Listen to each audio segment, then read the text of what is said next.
काँग्रेसचे प्रदेशाध्यक्ष हर्षवर्धन सपकाळ आज नागपूरमधील संचारबंदी परिसराला भेट देणार आहेत। नागपूरमधल्या पाहणीकरता काँग्रेसनं एक समिती स्थापन केली आहे। काँग्रेसची ही समिती संचारबंदी केलेल्या परिसरात जाऊन तिथल्या परिस्थितीची पाहणी सुद्धा करणार आहे।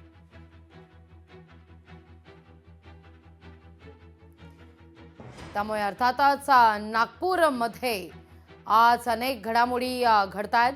हर्षवर्धन सपकाळ नागपूरमधल्या संचारबंदी परिसरात पाहणी करण्याकरता येतील। काँग्रेसकडून एक समिती गठीत करण्यात आलेली आहे, जी समिती या सगळ्या परिसराची, ज्या ठिकाणी संचारबंदी अंशतः कायम आहे, ज्या ठिकाणी पूर्णतः हटवलेली आहे, या सगळ्या परिसराची काँग्रेसच्या समितीकडून पाहणी सुद्धा करण्यात येणार आहे।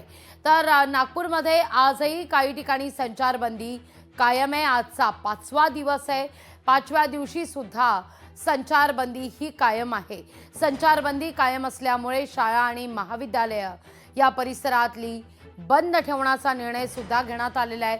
तर ज्या ठिकाणी संचारबंदी कायम आहे तिथं तगडा पोलीस बंदोबस्त सुद्धा आहे। केवळ अत्यावश्यक सेवांना या सगळ्यातून सूट देण्यात आलेली आहे। या सगळ्याविषयी अधिक माहिती घेण्याकरता थेट जाते नागपूरला आपले प्रतिनिधी ज्ञानेश्वर पवार यांच्याकडे। ज्ञानेश्वर, अजूनही काही ठिकाणी 5व्या दिवशी संचारबंदी ही कायम आहे, त्यामुळे तगडा पोलीस बंदोबस्त पाहायला मिळतोय। शाळा महाविद्यालय बंद आहेत। काल 2 ठिकाणाची संचारबंदी पूर्णतः हटवलेली होती, तर काही ठिकाणी अंशतः संचारबंदी कायम ठेवलेली होती। आज मात्र या सगळ्या संदर्भात काय पावलं उचलली जाऊ शकतात, जेव्हा काँग्रेसचे प्रदेशाध्यक्ष सुद्धा हर्षवर्धन सपकाळ नागपूरमध्ये असतील?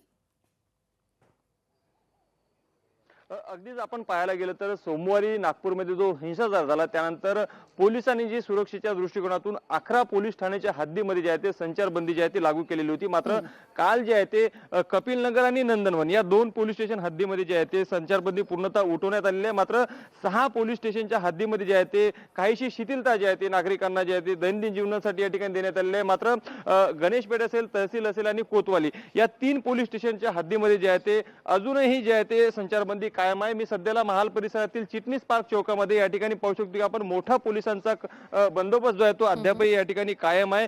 मोठी सुरक्षा जी आहे ती या ठिकाणी तैनात करण्यात आलेली आहे। ये जा करणाऱ्यांची पूर्ण जे आहे ते एकूणच चौकशी केली जाते। आपण पाहू शकतो की रमजान महिना चालू आहे, त्यामुळे जे आहे ते मोठ्या प्रमाणात आज शुक्रवार देखील आहे, त्यामुळे मुस्लिम बांधव जे आहे ते आज नमाज पठणासाठी बाहेर पडू शकतात। त्यामुळे जे आहे ते धार्मिक स्थळांवर जे आहे ते मोठी सुरक्षा पोलिसांची एकूणच असणार आहे। कुठेही 2 गट समोरासमोर भिडू नये किंवा कुठलाही वाद जे आहे ते होऊ नये या दृष्टीने जे आहे ते पोलिसांनी एकूणच खबरदारी जी आहे ते घेतल्याचं पाहायला मिळतंय। मात्र आपण पाहायला गेलं तर काल जे आहे ते 2 पोलीस ठाण्याच्या हद्दीमधील जे आहे ते संचारबंदी पूर्णतः उठवण्यात आली आणि आज काँग्रेसचे प्रदेश अध्यक्ष जे आहे ते सपकाळ यांनी जे आहे ते एक समिती नेमली आहे। त्या समिती अंतर्गत या संपूर्ण भागाची पाहणी करण्यासाठी जे आहे ते त्यांचा एकूणच दौरा असणार आहे। त्यामध्ये नितीन राऊत असतील, यशोमती ठाकूर अशा बड्या नेत्यांचा देखील या समितीमध्ये समावेश करण्यात आले आहे। मात्र त्यांना पोलिसांकडून परवानगी मिळते की नाही हे अद्याप स्पष्ट झाले नाही। मात्र आज जे आहे ते त्यांचा दौरा या भागाची पाहणी करण्यासाठी आणि शांतता प्रस्थापित करण्यासाठी या ठिकाणी दौरा असणार असल्याची देखील जी आहे ती माहिती समोर येते आहे। निश्चित ज्ञानेश्वर, फार महत्त्वाचा मुद्दा इथे तुम्ही उपस्थित केला।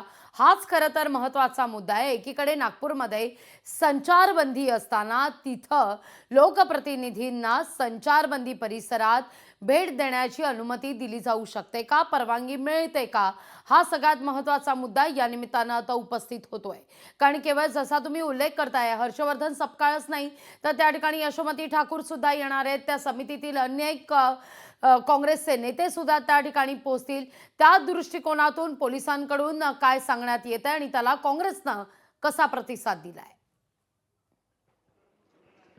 अगदीच कालच काँग्रेसचे नेते प्रफुल्ल गुडदे पाटील जे आहे ते नागपूरच्या पोलीस आयुक्तांना या संदर्भात जे आहे ते भेट देण्यासाठी गेलेले होते। मात्र अद्यापही त्यांना परवानगी मिळाली की नाही याबद्दल काही स्पष्टता जी आहे ते करण्यात आली नाही। मात्र आज जे आहे ते काँग्रेसचे प्रदेश अध्यक्ष सपकाळ यांच्या आदेशाने जे आहे ते एक समिती गठीत करण्यात आली। या समितीमध्ये नितीन राऊत, यशोमती ठाकूर, स्थानिक आमदार विकास ठाकरे या सगळ्यांचा जे आहे ते एकूण यामध्ये समावेश आहे। ते नेते मंडळी जे आहे ते या परिसरामध्ये आज जे आहे ते पाहणी दौरा करणार अशी जी आहे ती काल माहिती होती। मात्र त्यांना पोलिसांनी जे आहे ते संचारबंदी असल्याने परवानगी दिली की नाही दिली हे अद्याप स्पष्ट करण्यात आलं नाही. मात्र ते आज येतात का ते देखील पाहण्याचं महत्त्वाचं आहे, कारण की या परिसरामध्ये शांतता प्रस्थापित करण्यासाठी हा त्यांचा दौरा जो आहे तो बोलला जातोय. मात्र एकूणच आपण पाहायला गेलं तर सोमवारी ही घटना घडली आणि सोमवारी ही घटना घडल्यानंतर आज 5व्या दिवशी आहे ते काँग्रेसला जाग आली का असा देखील सवाल जो आहे तो दुसऱ्या बाजूने जे आहे ते एकूणच उपस्थित केला जातोय. त्यामुळे संचारबंदी असल्या कारणाने कदाचित पोलीस प्रशासन त्यांना परवानगी देतात या भागामध्ये दौरा करण्यासाठी का, हा देखील एक प्रश्न जो आहे तो महत्त्वाचा आहे. मात्र काल जे आहे ते काही भागांमध्ये जे आहे ते संचारबंदीचे नियम जे आहे ते उठवण्यात आले, काही ठिकाणी शिथिलता देण्यात आली आहे. तर आज देखील जे आहे ते संचारबंदी काही